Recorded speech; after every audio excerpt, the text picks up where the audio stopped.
Estados Unidos reconfigura su política exterior, su economía y su política migratoria. En un mundo ya de por sí cada vez más complicado. Y esto, por supuesto, que te importa.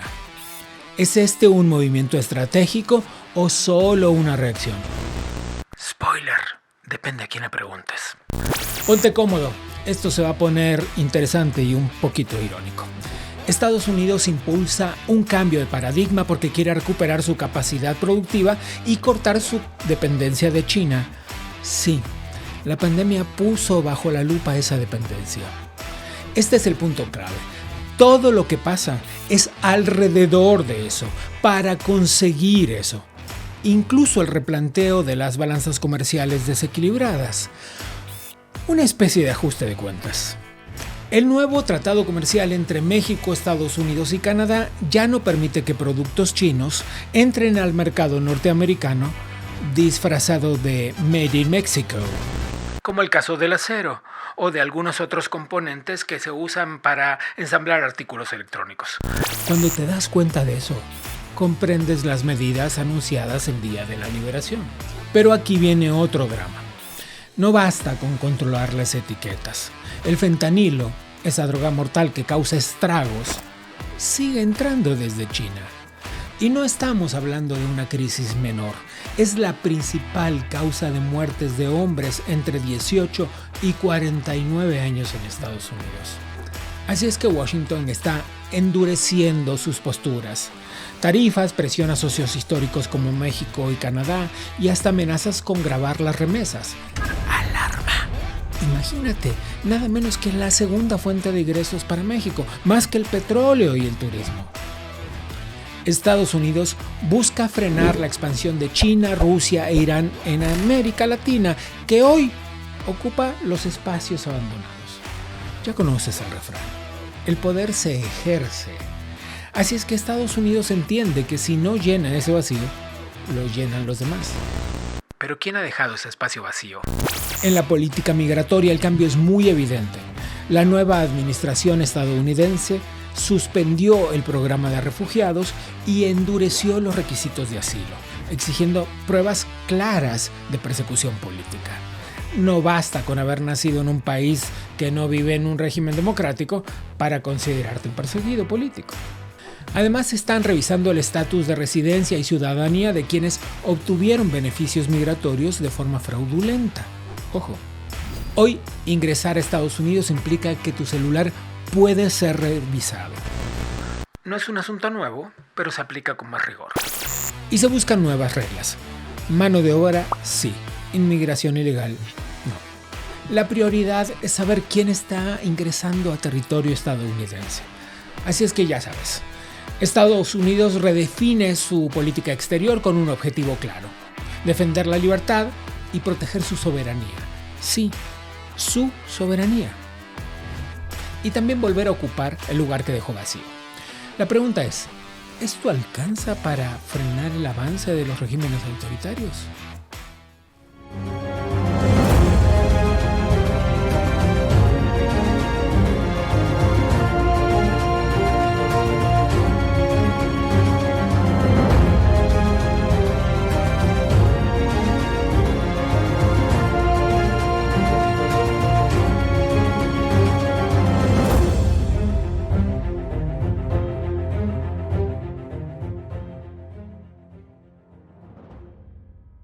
Soy Gabriel Bauduco. Antes de empezar, te pido lo que te pido en cada episodio: que te suscribas al canal, que le des clic a la campanita y que nos dejes un comentario sobre lo que te parece este tema que estamos abordando hoy.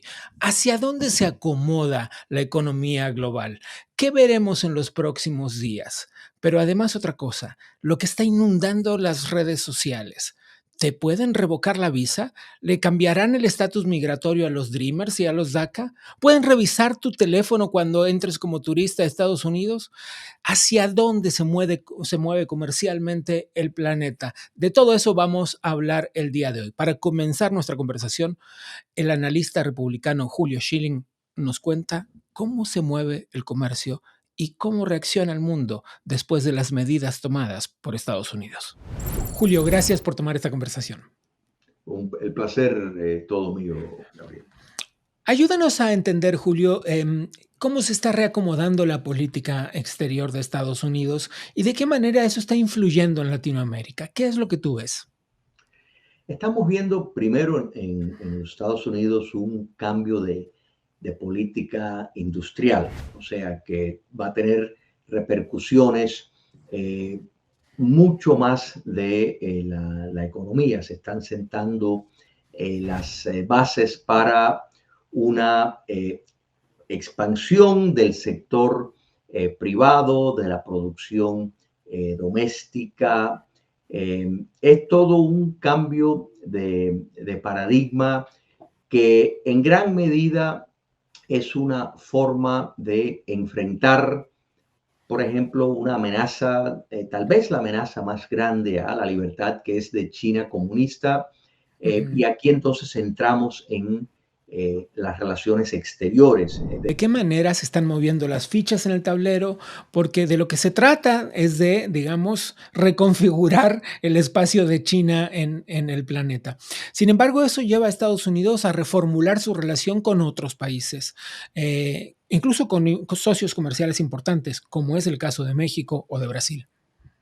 Correcto. Mira, el acuerdo de libre comercio previo, no el existente, sino el anterior, el que el propio gobierno de Donald Trump en su primer término sustituyó con la Ujú. firma de México y de Canadá, era para eliminar a China de la ecuación. Se Sí, dieron el cuenta que NAFTA para quienes nos miran desde Estados Unidos o el TLC correcto, para quienes nos miran desde Latinoamérica.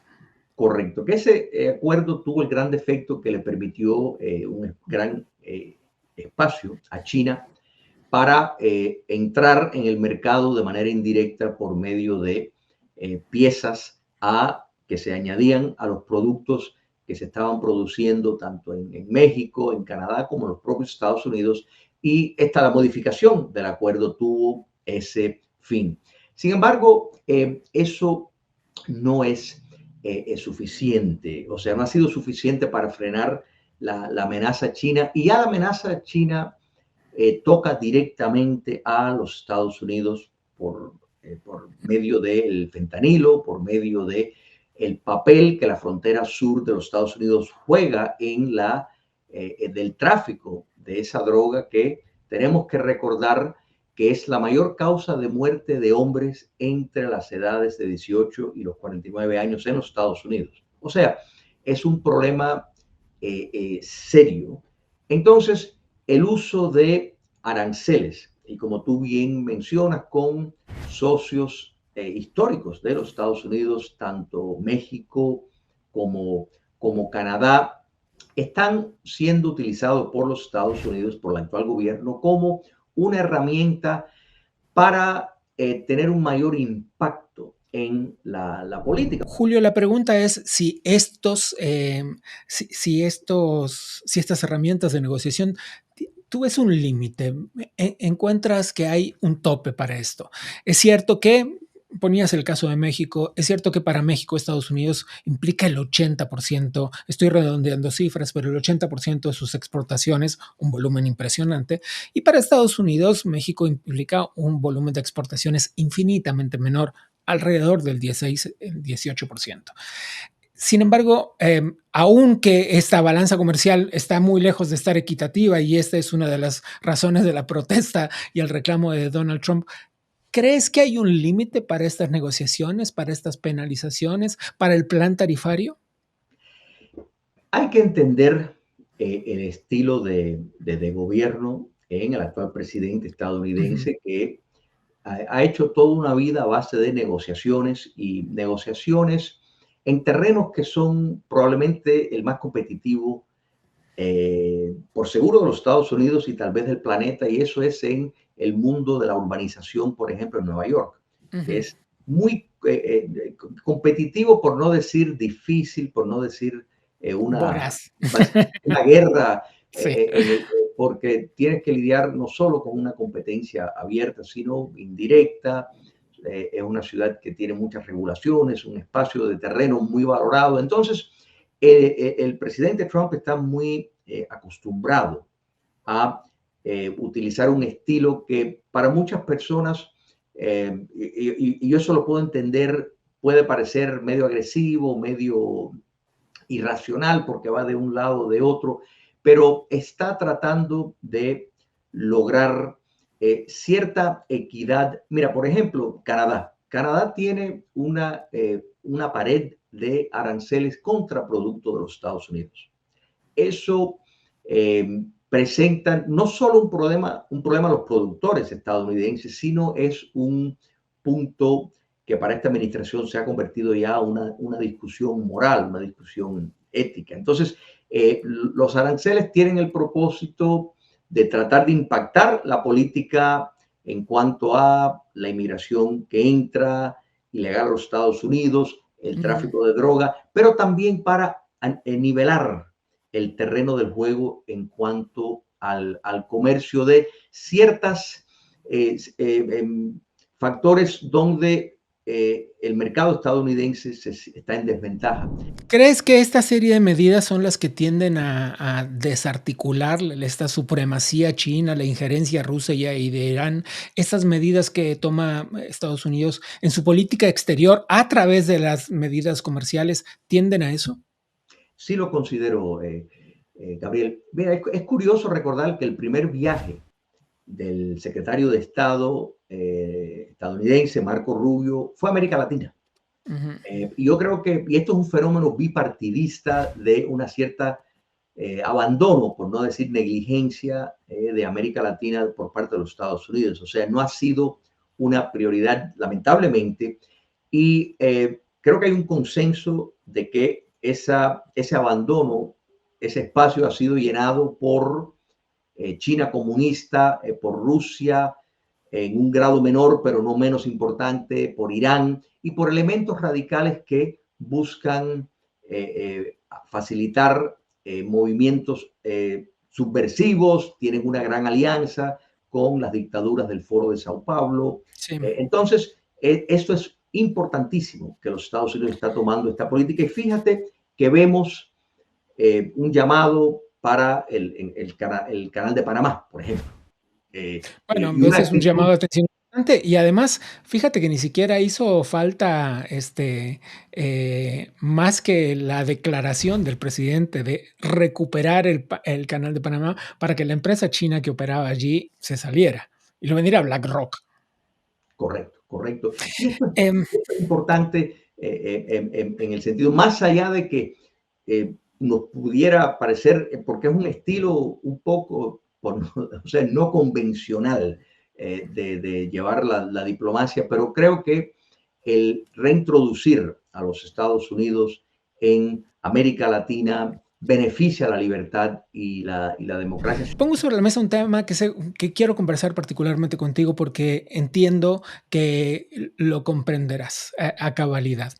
Tú eres un hombre que ha salido de un país bajo una dictadura.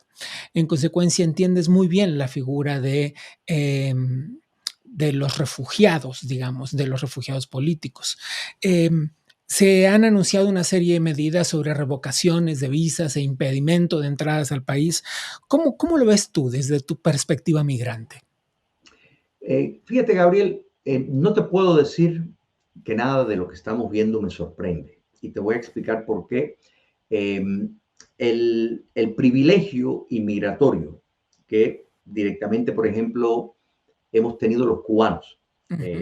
desde que llegó el castrocomunismo al poder, ha sido un factor político. En otras palabras, está sustentado por el factor de que en Cuba hay persecución política. No Correcto. importa, por ejemplo, si la ley del ajuste cubano no menciona la palabra política, es un hecho de que la razón por la cual un cubano, por ejemplo, un uruguayo, solicita y no puede decir hay persecución política, de Claro. modo de que no va a Bueno, tener o el proceso sería distinto, vaya, pero no estaría sujeto a una legislación específica, como en el correcto. caso de los cubanos. Correcto.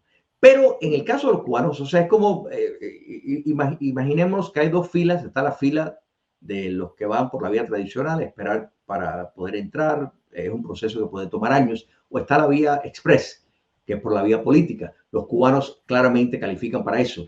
Pero hemos visto en los últimos años, tal vez la última década, década y media, 2 décadas, de cubanos que van de pronto, después de estar acá y tener los documentos, ir de visita a la isla.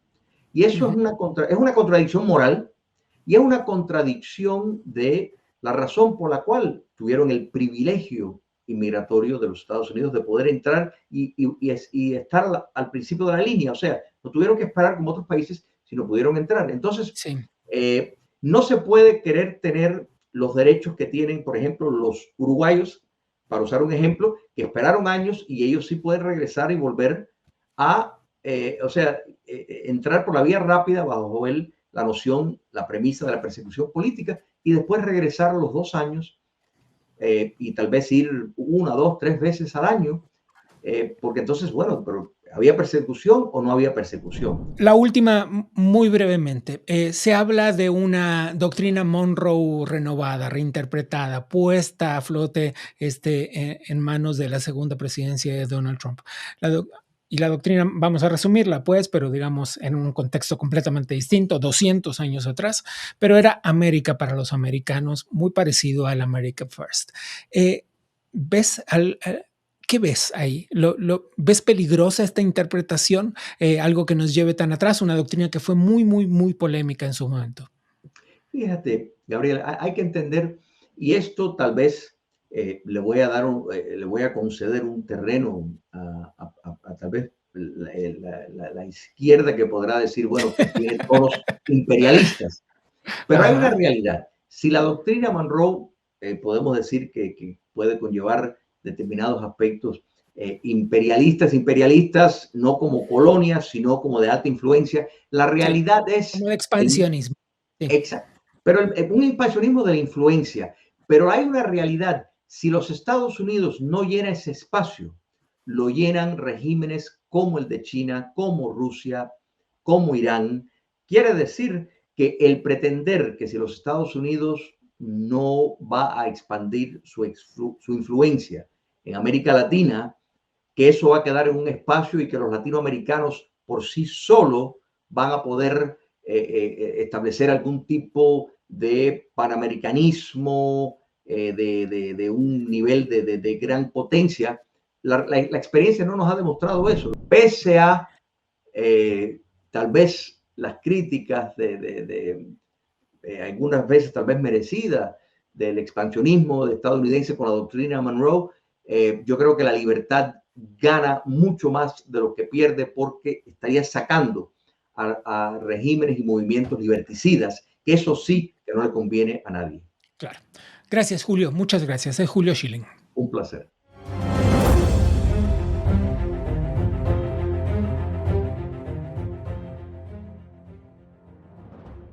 Te lo prometí al comienzo del programa. Las redes sociales están inundadas sobre dudas y comentarios y amenazas y mucho, mucho, mucho terror expandido. Pero bueno, vamos a ponerle las cosas sobre la mesa para que ustedes puedan identificar de lo que estamos hablando. Se ha hablado mucho de inmigración, se ha hablado de visas que se revocan, de permisos humanitarios, de refugio de asilados políticos, de si pueden revisarte tu teléfono cuando entras a Estados Unidos, incluso como turista. De todo eso vamos a hablar con María Herrera Mellado, una abogada especialista en inmigración. María, gracias por tomar la conversación. Muchísimas gracias a vosotros por invitarme. Algunos de los anuncios del presidente Trump han logrado inundar las redes sociales con cierta paranoia y psicosis respecto de los procesos migratorios en Estados Unidos. Vamos a tomar algunos de ellos. Uno de ellos es la suspensión del artículo 208 de la ley de migración, que dice que un ciudadano que se encuentra en territorio estadounidense y si considera que en su país de origen corre peligro su vida por cuestiones políticas, por ejemplo, puede solicitar asilo sin importar la forma en la que haya ingresado a Estados Unidos. Efectivamente, Donald Trump ha hecho varios cambios, ha introducido varios cambios a lo que es la solicitud regular de asilo desde dentro, desde dentro de Estados Unidos y en los puertos fronterizos. Ha restablecido el programa Quédate en México y ha suspendido el programa de refugiados. Esto es debido a que durante el mandato de Joe Biden y la ex vicepresidenta Kamala Harris se crearon muchísimas nuevas avenidas para solicitar asilo, inclusive después de un año en Estados Unidos, desde consulados y embajadas y desde todas las partes del mundo. El presidente Donald Trump entiende que es momento de revisar todas las personas que están aquí y limitar a la entrada de personas a menos que hayan sido denegados su asilo en un tercer país y lo hayan solicitado en un primer país seguro. Bueno, eso va a reconfigurar un poco la cantidad, o mucho, la cantidad de gente que se queda en Estados Unidos. Definitivamente, pero es que realmente lo que hay que revisar aquí en Estados Unidos y hay que acelerar es la revisión de esas personas que solicitaron asilo. Recordemos que hay personas que llevan más de 7 y 8 años y que no han visto ni siquiera han estado un día en corte. Y por otra parte, pues también él está intentando tomar medidas para asegurarse que las personas que soliciten asilo tengan pruebas mínimas de esa persecución. Por ejemplo, las denuncias interpuestas ante la policía, las denuncias y las demandas interpuestas en los juzgados de sus países, pruebas fehacientes, inclusive documentos de identificación base que, por desgracia, no se pedían a menudo en muchísimos de los casos de los solicitantes de asilo. Algunos temas que han resultado particularmente escandalosos en las redes sociales es el anuncio de que podrán revisar tu teléfono si tú intentas ingresar a Estados Unidos como turista, por ejemplo. Absolutamente cierto. No solo está pasando con Donald Trump, también pasaba durante la anterior administración, inclusive con Barack Obama. ¿En qué circunstancias? Por ejemplo, viene un chico que viene con un visado de estudiante, pero el oficial de inmigración que lo atiende en el puerto fronterizo, en el aeropuerto, cree que viene a trabajar. Esos son casos. Número 2, personas que vienen con visado de turista. De nuevo, esta persona, el agente de inmigración, piensa que viene a trabajar. Residentes que ellos crean que hayan cometido alguna ilegalidad. Realmente cualquier persona está sujeta al escrutinio de un agente de inmigración y por cualquier razón es que la entrada a Estados Unidos es absolutamente discrecional. Entonces, como cualquier país, ¿no? Digamos, en realidad. Exacto, absolutamente. Hay otros asuntos que han desatado mucho comentario y mucha preocupación, que es la revocación de algunos inmigrantes con cierto estatus migratorio, como es el caso de los DACA o de las visas TPS. Bueno, el TPS, como ustedes o la audiencia si no lo conoce, es un alivio de estatus temporal. Por ejemplo, por una catástrofe natural, por una circunstancia muy específica. Entonces aquí hay personas, inclusive de Honduras y de El Salvador, de cuando se produjeron huracanes en los años 1990, que han seguido renovando. La administración del presidente piensa que si es un estatus de protección temporal, tenemos que no perpetuarlo en el tiempo. Lo mismo con el caso de los venezolanos. Evidentemente, el Tribunal de Apelación en esta instancia no le ha dado la razón en San Francisco, ¿verdad? Pero cautela, porque efectivamente esto va a acabar de nuevo en el Tribunal Supremo. Y por otra parte, piensen que se presentó en un estado extremadamente liberal, como es California, y que lo que está en juego y el debate ahora mismo más importante que hay en Estados Unidos, hoy ha habido de hecho una audiencia, es si los tribunales de distrito y tribunales federales tienen la posibilidad de emitir las suspensiones competencias, a claro. nivel nacional, porque una cosa es que uno quiera suspenderlo. De hecho, vamos a ser claros, cuando uno tiene un beneficio de una jurisprudencia, de una sentencia en Florida, es vinculante, por ejemplo, en Georgia, pero no lo es en California o en Nueva York. Entonces, claro, ¿por qué funciona de la otra forma? Es lo que se preguntan muchos juristas y muchos congresistas. Regresemos un poco al tema de quienes ya se encuentran en Estados Unidos. Sabemos bien que es cierto que el presidente Trump intenta regularizar el estatus migratorio de muchas personas, hacer, permíteme la grotesca palabra tratándose de seres humanos, la limpieza de algunos grupos delincuenciales. Eso es muy concreto. Hay una orden emitida al respecto, por ejemplo, respecto del Tren de Aragua y los integrantes mayores de 14 años que pueden ser perseguidos, deportados, encarcelados, que se encuentren en territorio estadounidense. Pero también es cierto que hay un enorme flujo migratorio de gente honesta, Mm. que es cierto, muchos de ellos intentan cruzar de manera irregular la frontera, esto es verdad, pero que también una vez estando en Estados Unidos hacen una visa, ya representan una fuerza laboral enorme para Estados Unidos y esto es innegable, lo hemos hablado alguna vez tú y yo incluso sobre momentos en los que eh, eh, la patrulla fronteriza hacía la vista gorda y dejaba pasar enormes grupos de migrantes por la frontera con México para recoger las cosechas, por ejemplo, ¿no? ¿Cuáles Sí. serán las consecuencias de llevar hasta las últimas consecuencias un régimen depuratorio como este? Bueno, hay que aclarar varios puntos. De hecho, Donald Trump ha defendido ampliamente, por ejemplo, el programa H1B y el Ujú. H2. O sea, él no se niega, como él dice, a la inmigración legal. El que Claro, venga con claro. un visado, efectivamente, es más, él reconoce que como empresario, al igual que Elon Musk, han contratado siempre a personas que han venido a cultivar los campos, a trabajar en la hostelería. Ahora bien, el problema es que hay una desinformación a la hora de creer que una persona que entra de forma ilegal luego puede ajustar por una oferta laboral. Eso no se realiza. El Ese es único un caso, punto fundamental que lo aclares. Es claro, decir, tú puedes entrar legalmente a Estados Unidos y aplicar a una residencia o a un estatus laboral temporal, pero no puedes brincarte la barda y pretender eso. absolutamente. De hecho, son muy pocos los casos. Es decir, tendría que ser por un matrimonio con un ciudadano estadounidense y un proceso seguramente de pedir perdón porque se haya quedado un tiempo ilegal. Entonces, ¿qué pasa? Lo que tiene claro Donald Trump es que quiere saber quiénes están en nuestros países, en nuestro país. Por eso él dice, hay que incluso registrarse. Señores, hay perdones, hay ajustes de estatus, hay inclusive perdón desde dentro y de fuera de Estados Unidos. ¿Va a tener un impacto en la economía? Absolutamente. ¿Por qué? Porque ya vemos que hay personas que no quieren ir a trabajar por miedo a las redadas, porque lo capturen. ¿Estas personas pagan impuestos? Muchos pagan impuestos, a veces con un número de identificación extranjera, otros utilizan una documentación falsa, lo cual es un delito adicional. Entonces, el consejo es claro. Si ustedes quieren venir aquí, efectivamente tiene que ser por un puerto fronterizo, pidiendo un asilo o un permiso de entrada, o a través de los consulados. Ahora, una crítica a los Estados Unidos, al gobierno de Estados Unidos.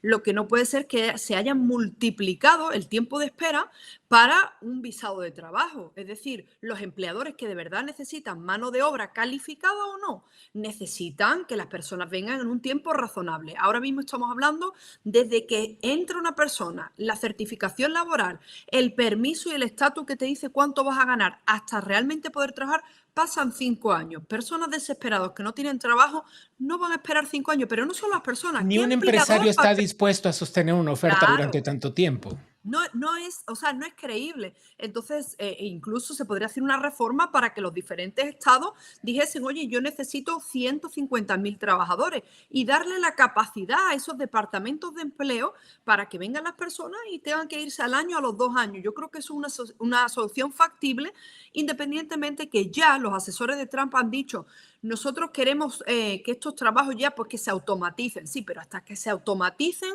la mano de obra es necesaria. O sea, Van a no vamos a pasar tener años. millones de robots. Eso está claro, ¿no? En hostelería, en el campo. Y hay que ser realista también.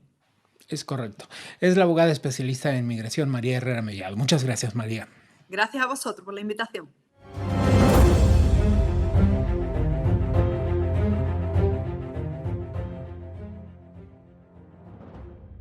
Yo digo que tienes que permanecer atento porque de todo esto vamos a seguir hablando en los próximos programas porque son los temas que están en la agenda política, geopolítica y económica del mundo entero. Así es que no te salgas de este canal. Yo digo que tienes que suscribirte, que darle clic a la campanita, que dejarnos un comentario y que mantenerte en contacto con nosotros para seguir informados sobre estos temas.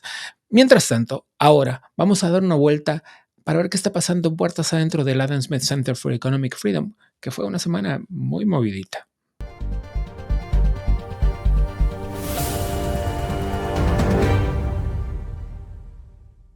Bueno, tengo mucho para contarles. Hace unos días, el Adam Smith Center for Economic Freedom llevó adelante un nuevo programa de formación profesional en Lima, en Perú.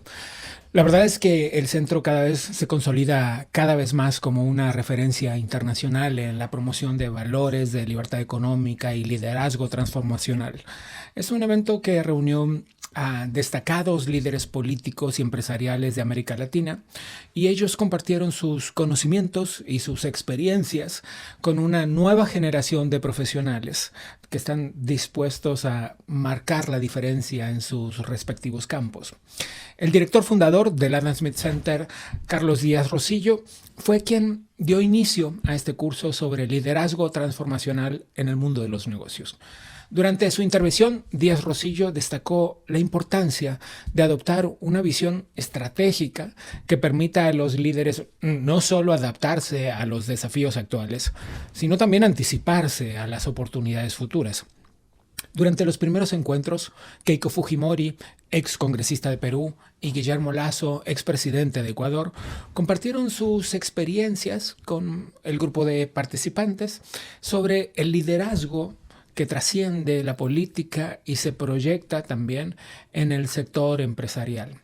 Fujimori abordó el papel del liderazgo ético y cómo esas decisiones que uno toma desde las posiciones de poder pueden influir profundamente en la sociedad y en las empresas.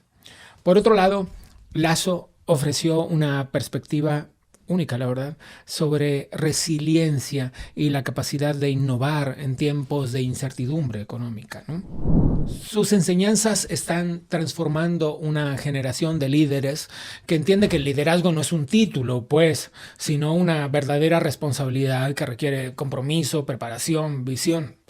Los participantes tuvieron la oportunidad de participar directamente con ambos ponentes, generando debates muy enriquecedores sobre los retos que enfrenta América Latina en términos de desarrollo económico y desde luego social, ¿no?